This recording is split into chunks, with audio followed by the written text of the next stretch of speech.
Information discussed in this podcast may be sensitive in nature to some listeners. Listener discretion is advised.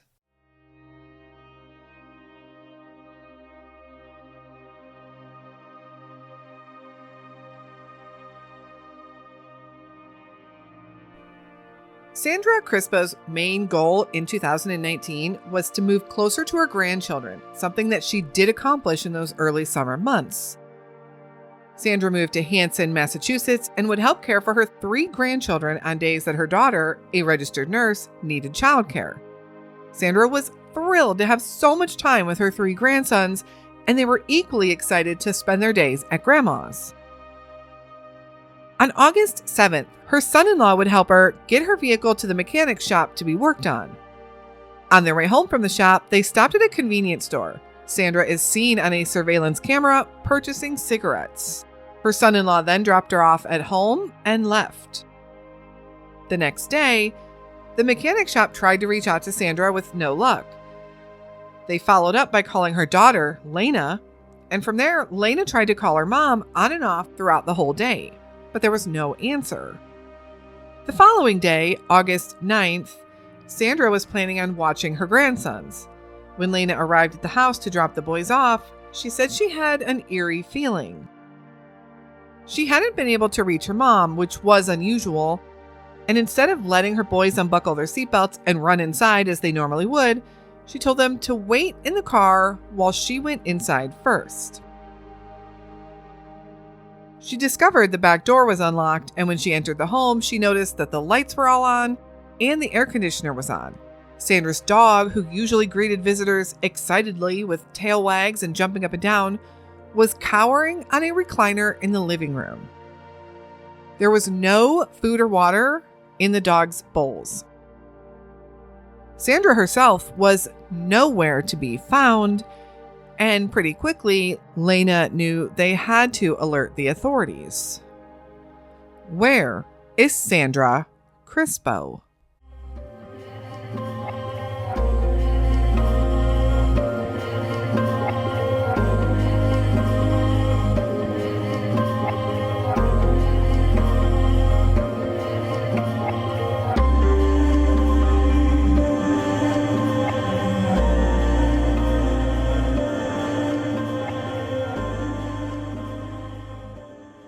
Hello, and welcome to the Where Are They podcast and another unsolved missing persons case. The story of Sandra Crispo is absolutely and completely baffling. This beloved grandmother seemed to vanish from her own home. She was seen being dropped off, entering her house, and then she was never seen again. What happened to Sandra Crispo? It's now been over 5 years, and we still have no answers. It doesn't seem we're much closer to solving this case today than we were back in 2019. It's time to change that. Her family needs answers. Her friends need answers. And the entire community needs answers. Let's keep sharing Sandra's story. Sandra Crispo and her husband raised 3 children in coastal Massachusetts. Together, they ran a commercial fishing boat, and they often took their 2 children out on the boat with them. Sandra enjoyed being able to spend her days with the ones she loved. She has always been described as a minimalist. She didn't need much in life. She didn't want much.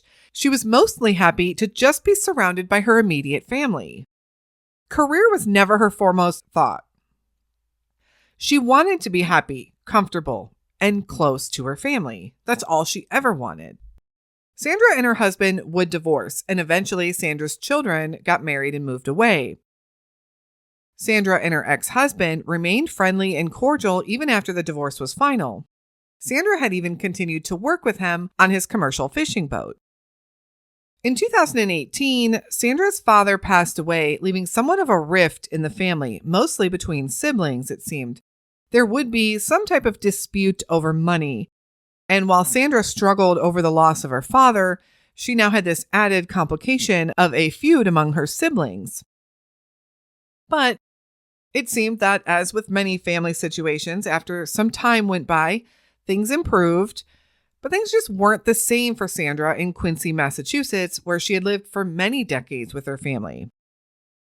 In 2019, at age 54, Sandra decided to make the move to Hanson, Massachusetts, so that she could be closer to her daughter and serve as caregiver for her 3 grandsons. Her daughter, a registered nurse, worked a full-time job at a local hospital. Sandra enjoyed watching her grandsons so much that she dedicated one room in her house to them and planned out arts and crafts for them to do when they came over to visit. She made them snacks and she planned activities that they could do together. By August of 2019, Sandra was settling into her new home. She lived with her beloved dog Clarence, and when she wasn't spending time with her grandchildren, Sandra mostly preferred to be home alone.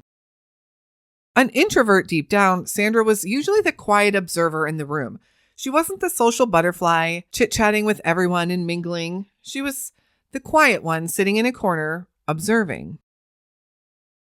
But for Sandra, her preference was usually just to stay at home and relax with her dog Clarence. Sandra was also known to be someone who lived in the present moment. She did not own a computer. She did not own a cell phone, nor did she use a debit card, something pretty unheard of in 2019. When those who knew her say that she lived simply, they were right. Sandra Crispo seemed to enjoy living a calm life. Little did anyone know that a storm was brewing and Sandra's life would soon take a drastic change.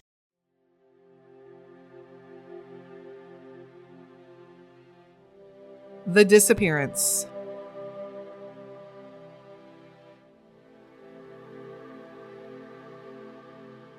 On August 7, 2019, Sandra planned to take her car into the shop. Her son-in-law offered to pick her up there and take her back home when he picked the boys up from her house for the day. After they dropped her car off, she asked to stop at a local convenience store. She knew she'd be without her car for a couple days, and she wanted to purchase some cigarettes. They are seen arriving at the store, and Sandra is seen on surveillance video alone at the cash register making her purchase. She leaves, getting back into the vehicle, and they drove off. Her son-in-law drops her back off at her house just after 5 o'clock p.m. The following day, August 8th, was a day off work for Sandra's daughter, leaving Sandra with a free day. Lena planned to take her boys to the beach that day. At some point, the mechanic shop tried to reach Sandra, but was unsuccessful. Sandra didn't have a cell phone, so the shop tried calling her daughter instead. Lena, in turn, started to try and reach her mother, but she never received an answer. This really wasn't too alarming at first, although it seemed unusual. Even though Sandra didn't have a vehicle to leave, perhaps she was just busy. Maybe she was outside. Maybe she was walking the dog. But by the next morning, however, Lena was worried. Her mom was scheduled to babysit on this day, so that morning, Lena drove out over to her mother's house. She arrived around 9:20 a.m. Lena says that she usually lets her boys jump out of the car and run in to see their grandmother. But that day, she had an uneasy feeling, so much so that she told her boys to stay buckled and wait in the car. Lena approached the home nervously. She found the back door unlocked and entered the house slowly, waiting for Clarence, the dog, to run and jump on her as he always did. He was a big lab mix and he was full of energy. But there was no Clarence greeting her at the door. She did find the dog cowering on the recliner in the living room, acting very nervous and almost timid, which Lena said was very odd. The dog always barked and jumped up on visitors, greeting them anxiously whenever anyone came inside the house. Both his food and water bowl were also sitting there empty, which was something Sandra would never let happen. Sandra, a huge animal lover, doted on her dog and would never let his water bowl become completely empty. All of the lights in the house were on and the air conditioner was on, but there was no sign of Sandra. There were no other signs pointing to where she may have gone either. It was as if she just vanished. But what caused Clarence to be so timid and nervous? Lena called her aunt, her mother's sister, to see if maybe she had any idea where her mother was. She did not, but she told Lena to just go ahead and bring the kids over to her and she would watch them until Sandra showed back up. Lena was panicking. She was taking on a new role at the hospital and she had to be in orientation on that day. She did end up taking her 3 boys over to her aunt's house and then herself headed into work, hoping to continue trying to reach her mother throughout the day. When that was unsuccessful, Lena knew that she had to alert authorities and report her mother as missing. Sandra Crispo had disappeared.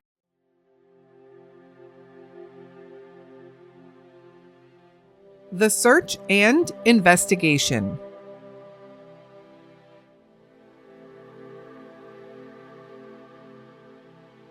Lena's husband went into the Hanson Police Department in person to report his mother-in-law missing and to ask for help in finding her.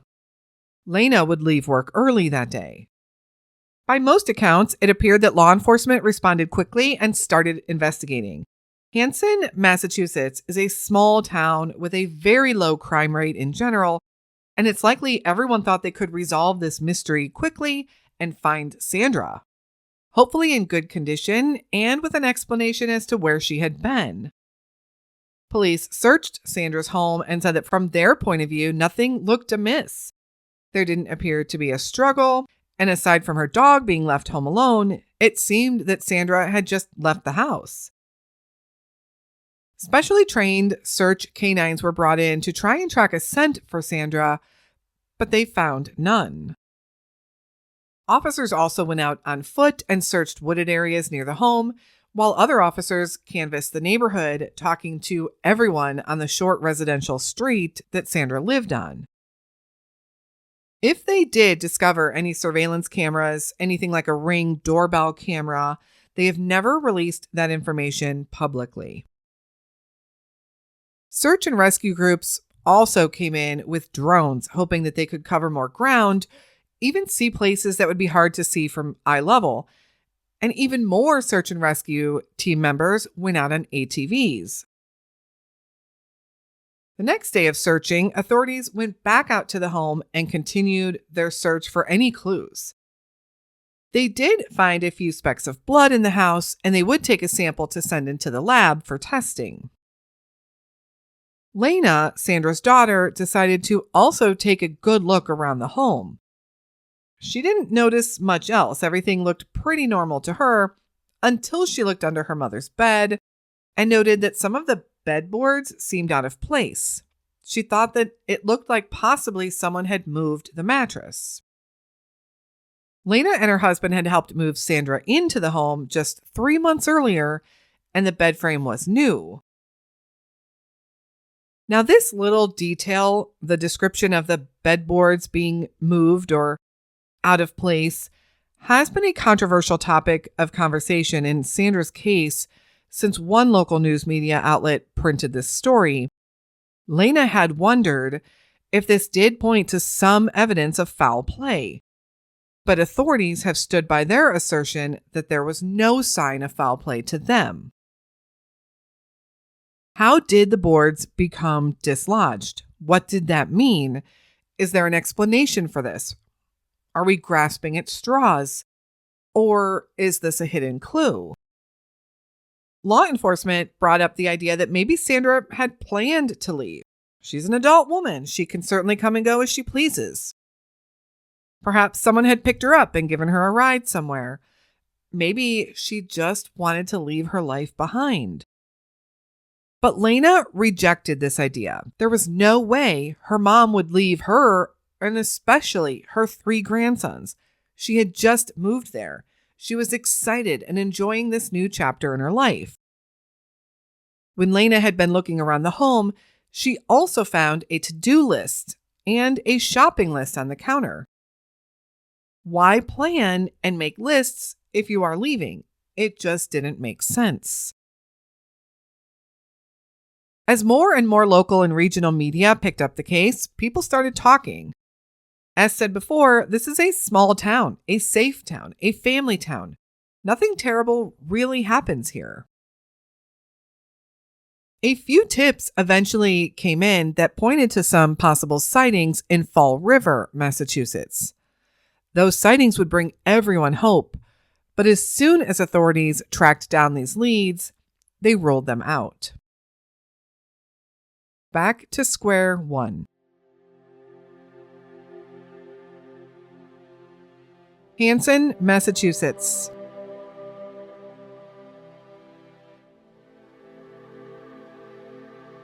Hanson, Massachusetts is a small town, just about 25 miles south of Boston. It is an inland town in Plymouth County, and like most of Plymouth County, it is flat, but covered with many lakes, rivers, ponds, and wetlands. This certainly would make the search efforts for Sandra Crispo considerably more difficult. Sandra had just moved to Hanson. She'd only been there about 3 months. Previously, she had spent most of her life in Quincy, Massachusetts.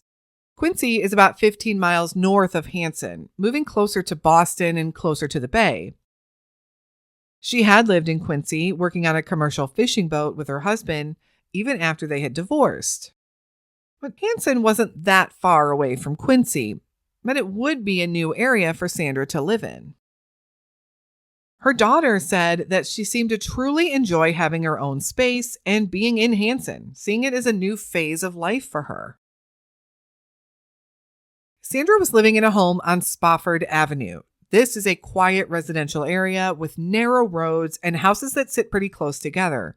It's likely that if something happened there, someone would have seen something, especially if it happened in daylight hours. Spofford Avenue is in the middle of a neighborhood, a small neighborhood that is surrounded by ponds. Within a 2-mile radius, you'll find West Lake, East Lake, Muddy Pond, Stetson Creek, Stetson Pond, Silver Lake, Chandler Mill Pond, and Burridge Pond. What's interesting to me is Hanson is also the small town that Maura Murray grew up in. Maura Murray disappeared without a trace in 2004 after her car crashed near Woodsville, New Hampshire. Maura was a college student at the time at the University of Massachusetts, UMass, and wasn't living in Hanson, but it's an interesting tie to the small town nonetheless. If you are interested in more details on Maura's case, check out her sister's podcast called Media Pressure. You're sure to get the most accurate and inside look at her disappearance, since the show is hosted by Julie Murray, Maura's older sister.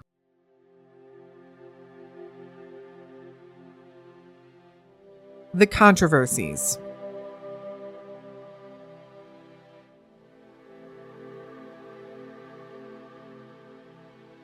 Sandra's story is full of controversies. Now, usually I do try to steer clear of such projections and talking about such theories on these episodes, but I think it's important because each one of these we will talk about is a potential look into what might have happened to Sandra.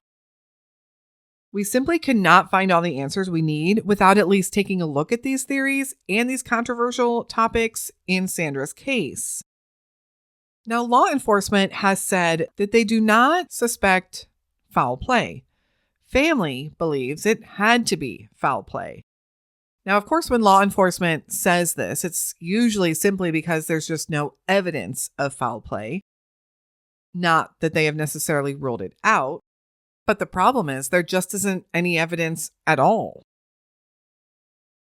It's always difficult to take such a hard look at family, especially knowing that they are going through an unspeakably hard time with the disappearance of a loved one. But I do want to point out that even while law enforcement has said they don't necessarily suspect foul play, they've also said that no one has officially been ruled out as any person of interest. So let's look at all the controversies surrounding the people in Sandra's life at the time she disappeared. Let's start with the son-in-law. He is usually brought up because he would be the last person to have seen Sandra. He was the one who dropped her off at home that night and really the last one who spoke to her. It does stand to reason that he would be questioned. However, he did have his 3 boys with him at the time when he dropped Sandra off. Some Facebook threads with extended family chiming in do point to suspicion on him being involved, however. The home that Sandra lived in was in both her name as well as in her daughter's. It seems that it was her daughter that also set up Sandra's bank accounts. Right after Sandra disappeared, Lena and her husband were very active in the media to get Sandra's case the attention it needed. They hired a private investigator. They consulted with mediums. Lena and her family even went on podcasts to help spread awareness. However, things from their end would soon go quiet, and many have wondered why. Second, a new person enters the discussion. Actually, two people. Sandra's sister, Linda, and Linda's boyfriend, Eric Nelson. There was some recent history between Sandra and Linda that wasn't good, previously when their father had passed away. There were some alleged disagreements over money. And I don't know that that is that unusual. And the specifics or the depth of what the disagreement was about is unknown to the public.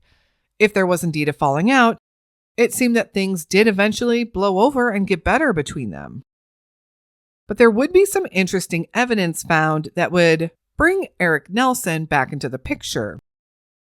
Remember those specks of blood that were found in the home and sent off for testing? They were identified as belonging to Eric. When questioned about that, he said, yes, he did remember cutting his hand when he was hanging things up for Sandra when she moved in.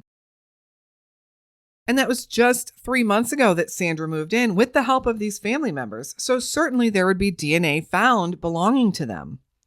But still, people wonder, how much blood would one leave behind in the home from something like that?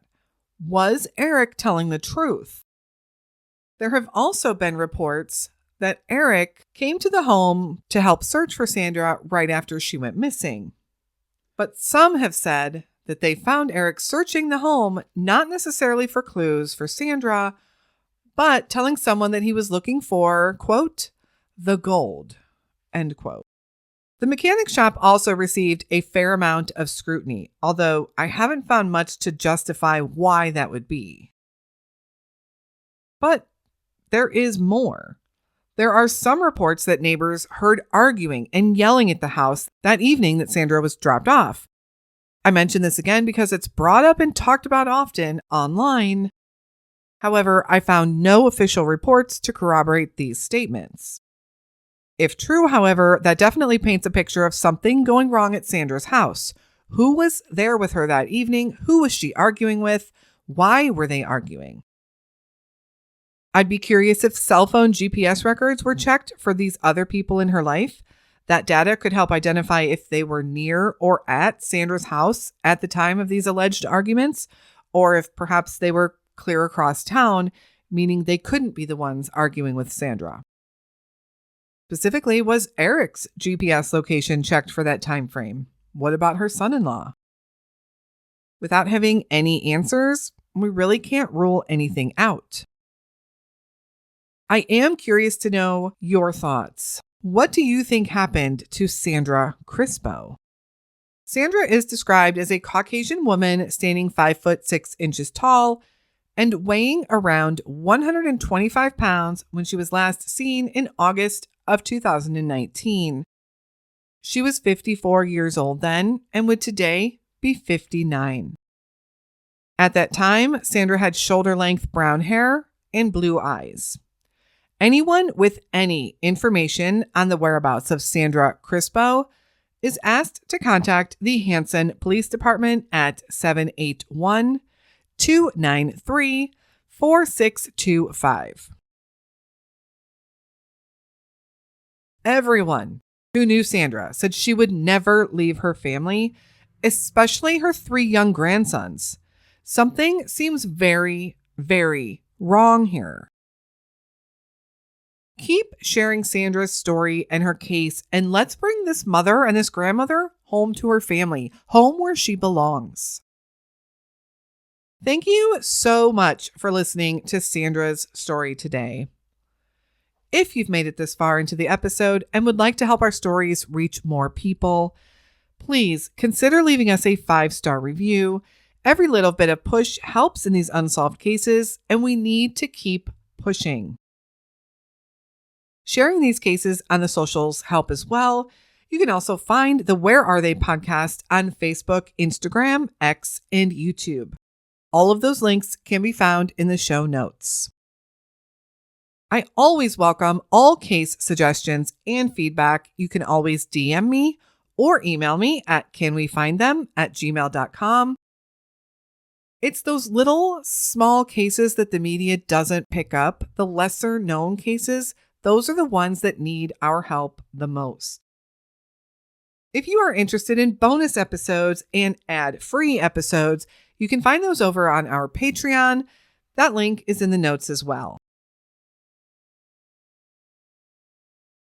Again, thank you so much for tuning into Sandra's story today.